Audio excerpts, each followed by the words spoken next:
Hello प्यारे दोस्तों, स्वागत है आपका इंटरव्यू क्लासेस में। बात करेंगे अपने 10th क्लास की मैथ्स की प्रश्नावली 1.1 नई किताब के अंदर। पुरानी के अंदर यह है 1.2। पुरानी किताब है तो कोई दिक्कत नहीं है, क्योंकि नई किताब में एक भी अक्षर नया ऐड नहीं हुआ है, सिलेबस कम ही हुआ है। पहला प्रश्न हम कर चुके बहुत ही बेहतरीन ढंग से। वीडियो नहीं देखा तो प्ले लिस्ट में है, जाकर जरूर देखिएगा। दूसरा प्रश्न हम करेंगे क्या है, पहले समझते हैं फिर इसको सॉल्व करते हैं। ठीक है, बहुत ही बेहतरीन ढंग से क्वेश्चन को डील करेंगे।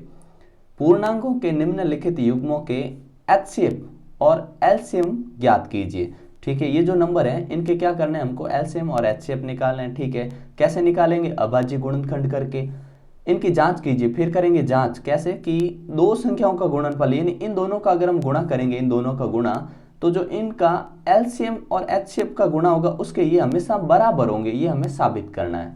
बड़ा आसान काम है, अभी साबित कर देते हैं। चलिए, साथ साथ में नोट्स बनाते रहिएगा, साथ साथ में करते रहिएगा। रेगुलर आपको वीडियोस मिलेंगे, कोई दिक्कत आपको रहेगी नहीं। मैथ्स, इंग्लिश, साइंस का सिलेबस आपको कंप्लीट मिलेगा। ठीक है ना। चलिए देखते हैं अब क्वेश्चन नंबर क्या है अपना, फर्स्ट करते हैं। क्या है, 26 और 91। चलिए ठीक है, 26 और 91 का सोल्यूशन निकालते हैं। जैसा कि लिखा हुआ है, पहला प्रश्न है अपने 26 और 91। इनके पहले हम करेंगे अभाज्य गुणनखंड। तो अभाज्य गुणनखंड का मतलब क्या हुआ कि इनके हम निकालेंगे फैक्टर इस टाइप से। हमने यहाँ लिखा कितना, 26। किसका भाग जा रहा है कि लास्ट में क्या है, 2 है, अरे सॉरी 6 है। अगर 6 होता है तो किस किस का भाग जाता है, आपने कहा अगर 0 हो, 2 हो, 4 हो, 6 हो, 8 हो तो 2 का दे दो। आपने कहा 2 का दे दिया इसमें भाग। 2 का कितनी बार गया, 13 बार। और 13 कौन सी संख्या है, 13 एक अभाज्य संख्या जिसमें सिर्फ 13 का ही भाग जाता है, इसलिए इसमें गया 13 एक। दूसरा अपना जो नंबर है, एक चीज ध्यान रखिएगा, अगर आप एलसीएम ही निकालने का बोले तो दोनों का साथ में भी निकाल सकते हो। किस प्रकार निकालोगे वो भी अभी बात करेंगे। हमने यहाँ लिख दिया 91। ठीक है, किसका भाग जा रहा है, हमने कहा 2 का नहीं जा रहा है। और 9 और 1 10 होते हैं, इनका योग 10 होता है, जो कि 3 के पहाड़े में नहीं आता है, इसलिए 3 का भी इसमें नहीं जा रहा है। 5 का नहीं जा रहा है क्योंकि लास्ट में 5 नहीं है। फिर आता है 7। 7 का ट्राई करें, 7 एकम 7 और पीछे 2 बचेगा, 2 21 बन जाएगा और 7 के पहाड़े में आता है, इसका मतलब 7 का जा रहा है। 7 का दीजिए, 7 एकम 7 और 2 कैरी 21 बन गया, 7 21। ठीक है, और ये बन गया 13 आ जाएगा, अभाज्य संख्या है इसलिए 13 का 13 में एक बार ये आ गया। अब इसके इधर लिखेंगे। अच्छा, क्या बात की थी कि इनका है ना, जब भी आपको एलसीएम बोले ना साथ में ले लो। किस टाइप से, ये दोनों नंबर लिखो इधर, 26 और 91। ठीक है, अब इन दोनों का साथ में दे दो। शुरुआत 2 से ही करेंगे हमेशा, चाहे कुछ भी हो। ठीक है, अगर 2 का जा रहा है तो ठीक है ना, 2 का जा रहा है तो 2 से कितनी बार, 13। इसमें जा रहा है क्या, इसमें नहीं जा रहा तो 91 लिख दीजिए। अब किसका जा रहा है, आपने कहा 2 का तो नहीं जा रहा है कहीं भी। 3 का देखिए इसमें जा रहा है, नहीं जा रहा है। 4 का देखिए, 4 का देना ही नहीं अपने को। 5 का नहीं जा रहा है। 7 का इसमें जा रहा है, अभी हमने दिया था, 7 का दे दीजिए। 13 में नहीं जा रहा, 13 उतार दीजिए। 91 में 13 बार जाएगा और अब 13 का दोनों में जा रहा है अपने, कोई दिक्कत नहीं है, ये आ गया। तो ये अपना क्या हो गया, ये एलसीएम हो गया। तो अब अगर आपको सिर्फ एलसीएम निकालना तो साथ में इस प्रकार से निकाले, एलसीएम एचसीएफ दोनों बोले तो इस प्रकार से आप गुणनखंड करेंगे तो बेहतरीन रहेगा। चलिए देखते हैं अपने 26 के गुणनखंड क्या है मिले हमें, 2 गुणा 13 लिख दिया। ठीक है, 2 गुणा 13 लिख दिया। दूसरा क्या है अपने 91 है ना, इसके गुणनखंड क्या है, 7 इंटू 13, तो 7 गुणा 13। ठीक है, अब क्या करेंगे, इनका निकालेंगे एलसीएम। एलसीएम किस किस का संख्या है, 26 है और 91। एलसीएम क्या होगा, एलसीएम ध्यान रखिए, ये जो दोनों हमको नंबर मिले हैं, दोनों नंबर के अंदर जितने भी इसके अभाज्य गुणनखंड आए हैं, इनमें जितने भी अंक हैं उनको सबको एक एक बार लिखना है। आपने कहा 2 है लिख दो गुणा, और फिर 7 भी है, लाइन से लिख दो, छोटे नंबर बड़े नंबर इस हिसाब से। 7 है 7 लिख दीजिए, फिर 13 है 13 लिख दीजिए। और कोई नंबर है, हमने कहा और कोई नहीं है, 3 प्रकार के नंबर इधर थे, तीनों लिख दीजिए। अब इनकी उच्चतम घात लिखिए। 2 की देखिए घात यहाँ पे हाईएस्ट 1 ही है, 7 की भी 1 है, 13 की 1 ही है, तो ये अपने हो गया इसका एलसीएम। अब इसका हम गुणनखंड लिख देते हैं, इन सभी का कर लेते हैं गुणा। ठीक है ना, इनका क्या गुणा कर लेते हैं, तो इनका गुणा अगर करेंगे तो कितना आएगा, 7 दूनी 14 इंटू 13, और 13 और अगर हम 14 को गुणा करें तो अपने पास आंसर रहेगा 3 चौक 12, यूनिट डिजिट पे आएगा अपने कितना, 2 और बाद में अगर गुणा किया तो आएगा 18, है ना, 182, ठीक है। तो इनका गुणनखंड आ गया 182। दूसरा नंबर देखिए क्या है, अपने HCF निकालते हैं। HCF किसका, 26 और 91 का है, ठीक है, बराबर का निशान, ठीक है। अब HCF क्या होगा, HCF वो नंबर होता है जो दोनों में ही हो। अब मुझे बताइए, 2 इधर है पर इधर नहीं है, 7 इधर है पर इधर नहीं है, ठीक है, 13 इधर है, दोनों तरफ है, तो 13 अपना हो गया HCF, ठीक है। तो ये अपना आंसर LCM का, ये अपना आंसर HCF का, 2 चीजें निकल चुकी है। तीसरा हमें सवाल में क्या पूछा था, तीसरा हमें ये पूछा था बुक में क्या, कि आपने ये तो निकाला, अच्छा काम किया, लेकिन आप जांच भी कीजिए किसकी, कि दो संख्याओं का गुणनफल HCF इंटू LCM होता है। हमने कहा जांच भी अभी कर लेते हैं, तो यहां हम लिखेंगे जांच, जांच लिखिए या सत्यापित लिखिए, एक ही बात है, ठीक है ना, सत्यापित। अब देखिए सूत्र क्या बोला, कि दो संख्याओं का गुणनफल, दो, ये आपको बार बार लिखने की जरूरत नहीं है, क्यों, क्योंकि दो संख्याओं का गुणनफल उसको हम A और B मान लेंगे, ठीक है ना। गुणनफल, दो संख्याओं का जो गुणा होता है वो इन्होंने कहा बराबर होगा किसके, LCM इंटू HCF, ठीक है, इनके बराबर होगा। एक बात ध्यान रखिएगा कि चाहे LCM इधर लिखो या HCF इधर लिखो, कोई फर्क नहीं पड़ता, इन दोनों का नंबर आप जगह चेंज कर सकते हो, गुणे में कोई फर्क नहीं पड़ता है। हम क्या करेंगे, अब एक संख्या को हमने A मान लिया, दूसरी को हमने B मान लिया, ठीक है, और इधर LCM और इंटू HCF है अपने पास। अब ध्यान दीजिएगा कि पहली और दूसरी संख्या देखिए अपने पास क्या है, हमने कहा दोनों संख्या अपने पास एक तो है। अब 26 91 किधर ही लिखिए, उससे कोई फर्क आपके पड़ने वाला नहीं है, तो हमने इधर लिख दिया 26 गुणा 91, और सामने लिख देंगे LCM और HCF। तो अपने LCM कितना है 182 इंटू HCF कितना है, HCF है 13। अब इन दोनों का गुणा करेंगे, तो अगर इन दोनों का गुणा करेंगे तो अपने पास आएगा, गुणा कर लीजिएगा आप आराम से, ठीक है, 2366, ठीक है, और इनका गुणा करेंगे तो भी आपको 2366 यही मिलेगा, ठीक है। तो हमने को इतना करना है, बराबर हमने साबित कर दिया गुणनफल, ठीक है। तो हम यहाँ लिखेंगे, पूरा क्वेश्चन यहाँ तक करना है आपको, अपनी नोटबुक में भी ऐसे ही लिखना है, इति सिद्धम, क्या लिखेंगे, इति सिद्धम, ठीक है, ये हो गया पहला। अब इसके अंदर दूसरा क्या पूछा था हमसे, दूसरा पूछा था 510 और 92 का, ठीक है, चलिए करते हैं दूसरा।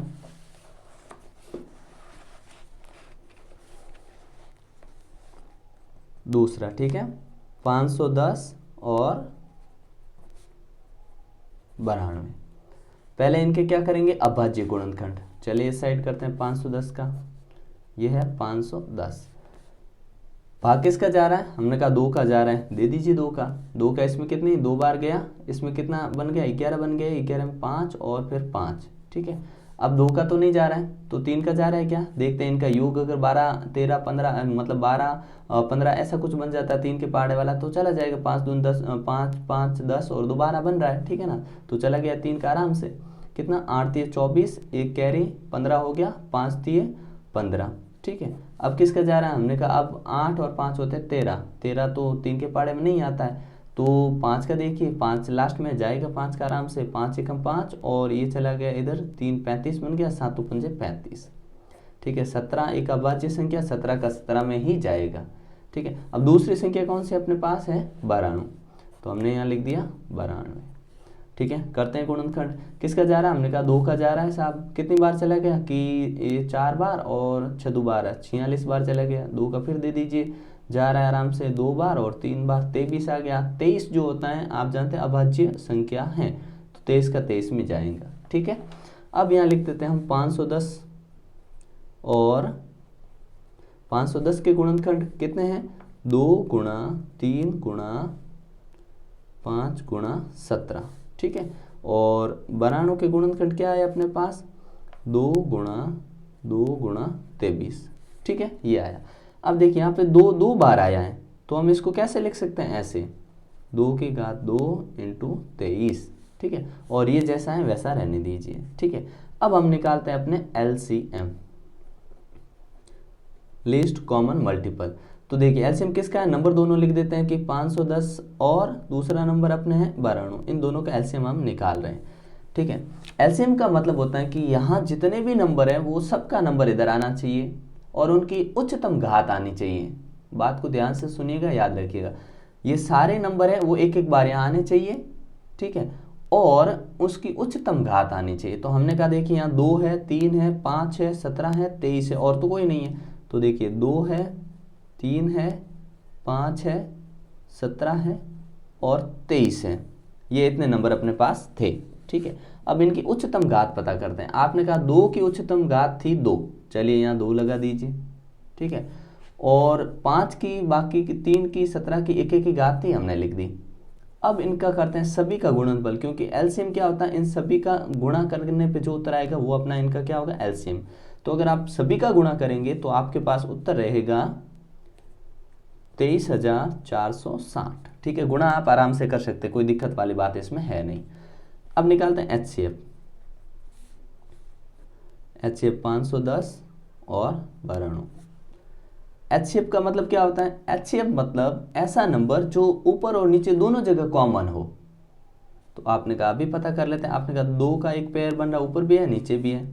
अब ये 3 है लेकिन यहाँ 3 का ही नहीं है, इस 3 को नहीं लेना, ये 23 से ध्यान रखना है ना।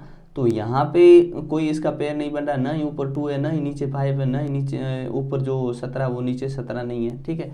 तो कोई जोड़ा नहीं बन रहा, तो एक खाली अपने पास 2 है। तो इसका एचसीएफ कितना हो गया, 2। तो एक तो उत्तर अपना ये हो गया और एक उत्तर अपना ये हो गया।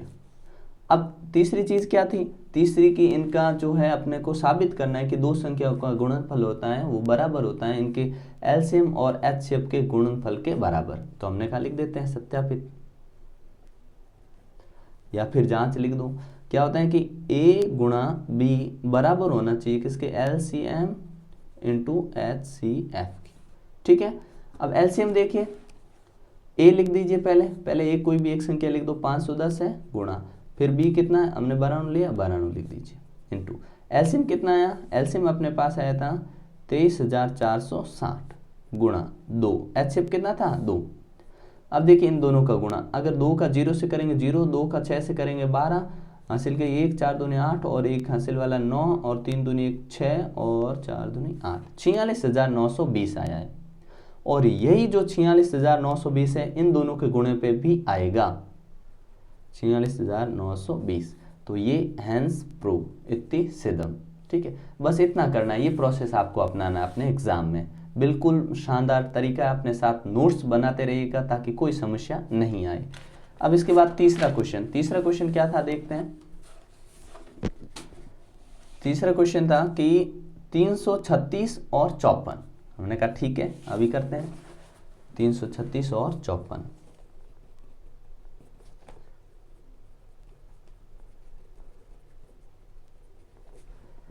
पहले इनके क्या निकालेंगे, गुणनखंड। चलिए गुणनखंड निकालते हैं।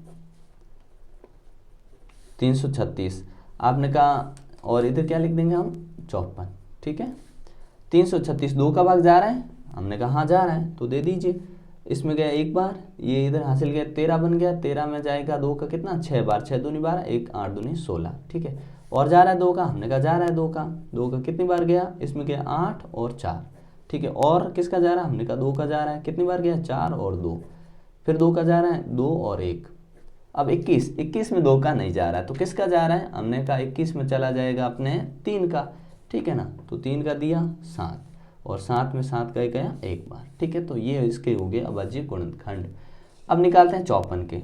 तो 2 का जा रहा है 27 बार, ठीक है, और 27 में किसका, सीधा 3 का ही जाएगा, 3 का 9 बार और इसमें 3 का 3 और ये चला गया, ठीक है। ये अपने पास आ गए इनके गुणनखंड।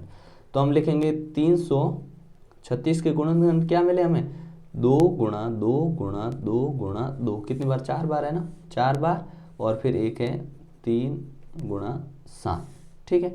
दूसरा, अच्छा इसको भी ध्यान रखिएगा, क्या हाईएस्ट पावर में लिख दीजिए कि 2 कितनी बार है, 1 2 3 4, तो 2 की घात कितनी, 4 गुणा 3 गुणा 7, ठीक है। दूसरा क्या है अपने 54, तो हम 54 का लिखेंगे गुणनखंड क्या है, 2 गुणा 3 गुणा 3 गुणा 3, ठीक है। अब ये आ गया, अब 2 इंटू 3 कितनी बार है, 3 बार है, 3 की घात 3, ठीक है, ये हो गए। अब हम निकालेंगे एलसीएम और एचसीएफ। हमने कहा एलसीएम किसका है कि 336 और 54 का है। चलिए ठीक है, एलसीएम का मतलब सभी नंबर आने चाहिए और उनकी उच्चतम घात आनी चाहिए। ठीक है, तो देखिए यहाँ कौन कौन है, हमने कहा एक तो 2 है, 3 है, 7 है, 2 है, 3 है, मतलब 2 गुणा 3 गुणा 7, ये 3 नंबर अपने पास है। अब हाईएस्ट घात चुनते हैं। देखिए 2 की घात इधर तो 1 ही है और इधर 4 है, तो 2 की घात 4 और 3 है, 3 की घात 3। ठीक है, ये हो गया। अब इनका हम कर लेंगे गुणनफल, सबका गुणा करेंगे, तो ये होगा 18,144। अब निकालते हैं एचसीएफ। एचसीएफ क्या होगा, एचसीएफ होगा अपने 3 3 6 और 54 का निकालते हैं एचसीएफ। अब देखिए एचसीएफ वो नंबर होता है, एचसीएफ वो नंबर होता है, एक बार नीचे जाओ, सॉरी एक बार नीचे जाओ, मैं आ रहा हूँ बेटा। ठीक है हाँ एचसीएफ में क्या होता है, मैं आता हूँ। ठीक है, एचसीएफ मैं आपको बाद में सिखाऊंगा, आप जाओ। ठीक है, सॉरी हाँ जाओ। एचसीएफ देखिए, अब इनका एचसीएफ का मतलब ये होता है, डिस्टरबेंस के लिए माफ़ी चाहता हूँ, है ना। एचसीएफ वो होता है कि इन दोनों नंबर में अपने को क्या करना है कि यहाँ से जो अपने दोनों में कॉमन आ रहा है वो वाला नंबर ढूंढिए और उसके हाईएस्ट पावर। ठीक है, तो देखिए यहाँ पे इस 2 का इस 2 के साथ पेयर बन रहा है, इस 3 का इस 3 के साथ पेयर बन रहा है और किसी का जोड़ा नहीं बन रहा है, तो 2 × 3 हो गया 6। ठीक है, ये अपने हो गया एचसीएफ। ठीक है, एक आंसर अपने पास ये आ गया और एक आंसर अपने पास ये आ गया। ठीक है, अब क्या करेंगे, सत्यापित। सत्यापित क्या होता है, A × B क्या होगा, LCM × HCF। देखो A × B अपने पास नंबर है 336 गुणा 54। ठीक है, और एलसीएम कितना है, देखिए एक तो आया एलसीएम अपने 18,144, ये एलसीएम है, और एचसीएफ कितना है, 6 है। अब इनका हम गुणा करेंगे, तो गुणा करने पे अपने को क्या मिलेगा, इनका गुणा कर लेते हैं हम यहाँ पे। ठीक है, 18,144 है, 6 का गुणा कर लेते हैं, 6 चौक 24 हासिल की 2, 6 चौक 24 और 2 कितने होते हैं, 26 हासिल की 2, 6 और 2 8, 8 6 48 हासिल की 4 और 6 4 10। ठीक है, तो अपने पास आएगा ये, और इन दोनों का गुणा भी अपने पास यही मिलेगा। ठीक है, ठीक है, और ये हैंस प्रूफ, दोनों का ये मिल गए, ये अपने पास उत्तर होगा हैंस प्रूफ। ठीक है, इतना आपको करना है। ये क्वेश्चन नंबर हो गया सेकंड अपना कंप्लीट। मिलते हैं नेक्स्ट पार्ट में, जिसमें हम अगले क्वेश्चन जो है, सारे क्वेश्चन आपको कल तक सारे क्वेश्चन मिल जाएंगे, एकदम वीडियो सारे एकदम अप टू डेट मिलेंगे। बने रहिएगा चैनल के साथ, वीडियो को शेयर ज़रूर करें। ठीक है, जय हिंद जय भारत।